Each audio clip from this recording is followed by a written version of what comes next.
कृष्ण के बचपन की कहानी। भगवान श्री कृष्ण का जन्म द्वापर युग में हुआ था, जब पृथ्वी पाप, अन्याय और अत्याचार से कराह रही थी। अत्याचारी कंस मथुरा का राजा था, जिसने अपनी ही बहन देवकी और उसके पति वासुदेव को बंदी बना लिया था, क्योंकि एक आकाशवाणी ने उसे बताया था कि देवकी की 8वीं संतान ही उसकी मृत्यु का कारण बनेगी।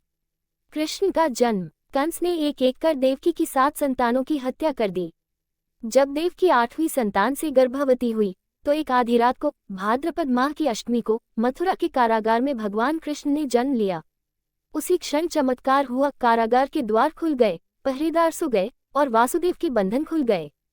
वासुदेव नवजात कृष्ण को एक टोकरी में रखकर यमुना पार करके गोकुल पहुंचे, जहां उन्होंने अपने मित्र नंद बाबा और यशोदा को शिशु सौंप दिया। बदले में यशोदा की नवजात पुत्री को लेकर वे मथुरा लौट आए।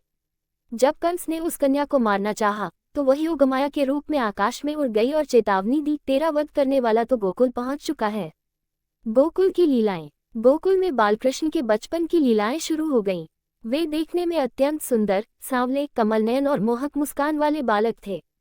उनका हंसता मुस्कुराता चेहरा देखकर यशोदा मैया और नंद बाबा का मन खिल उठता था। कृष्ण अत्यंत नटखट थे। वे मक्खन चुराने में माहिर थे। यशोदा रोज माखन को मटकी में बांधकर ऊंचाई पर टांग देती थी, पर कृष्ण अपने ग्वाल मित्रों के साथ मिलकर पिरामिड बनाकर मटकी फोड़ते और माखन बांटते। गोपियां अक्सर यशोदा से शिकायत करने आती थीं, तुम्हारा लाल तो सबका माखन चुरा लेता है। इसीलिए कृष्ण को माखन चोर कहा जाता है। एक दिन जब यशोदा ने उन्हें पकड़कर पूछा कि मुंह खोलो, माखन खाया है या नहीं, तब कृष्ण ने मुंह खोलकर पूरे ब्रह्मांड का दर्शन करा दिया। यशोदा ने कृष्ण के मुंह में सूर्य, चंद्र, नक्षत्र, पर्वत, नदियां, गायें, यहाँ तक कि स्वयं को भी देखा। उस क्षण उन्हें समझ आ गया कि उनका बालक कोई सामान्य बालक नहीं, बल्कि परमात्मा है। राक्षसों का वध। कृष्ण को मारने के लिए कंस ने कई राक्षस भेजे। पुतना राक्षसी एक सुंदर स्त्री के रूप में आए और जहरीले दूध से कृष्ण को पिलाने की कोशिश की, लेकिन कृष्ण ने उसका स्तन पकड़कर उसकी मृत्यु कर दी। शकटासुर एक विशाल रथ के रूप में आया, पर कृष्ण ने पैर मारकर उसका अंत कर दिया। तृणावर्त नामक तूफानी राक्षस कृष्ण को आसमान में ले गया, लेकिन कृष्ण ने उसका गला घोंटकर नीचे गिरा दिया। बकासुर, अघासुर, वात्सासुर, इन सभी का वध भी कृष्ण ने बाल्यकाल में ही किया। कालिया नाग की लीला। यमुना नदी में कालिया नामक विषैला नाग अपने फन फैलाए बैठा था, जिससे जल दूषित हो गया था। एक दिन कृष्ण ने यमुना में छलांग लगा दी और कालिया से युद्ध किया। अंततः उन्होंने कालिया के फनों पर नृत्य किया और उसे यमुना छोड़ने का आदेश दिया। कालिया ने क्षमा मांगी और सपरिवार लौट गया। इस लीला से गोकुलवासियों का संकट टल गया और कृष्ण की ख्याति और बढ़ गई। गोवर्धन लीला। हर वर्ष गोकुलवासी इंद्रदेव की पूजा करते थे ताकि वर्षा होती रहे, पर कृष्ण ने कहा कि हमें इंद्र नहीं, गोवर्धन पर्वत और प्रकृति की पूजा करनी चाहिए, क्योंकि वही हमें जीवन देती है। इंद्र ने इस अपमान से क्रोधित होकर मूसलधार वर्षा शुरू कर दी। तब कृष्ण ने अपनी छोटी उंगली पर 7 दिन तक गोवर्धन पर्वत उठाकर सभी गोकुलवासियों को आश्रय दिया।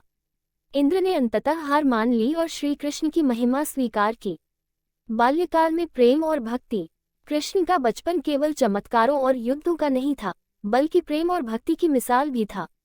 उनका और राधा का प्रेम, ब्रज की गलियों में गूंजता रासलीला, गोपियों के साथ उनका मधुर संग, ये सभी घटनाएं अद्वितीय हैं।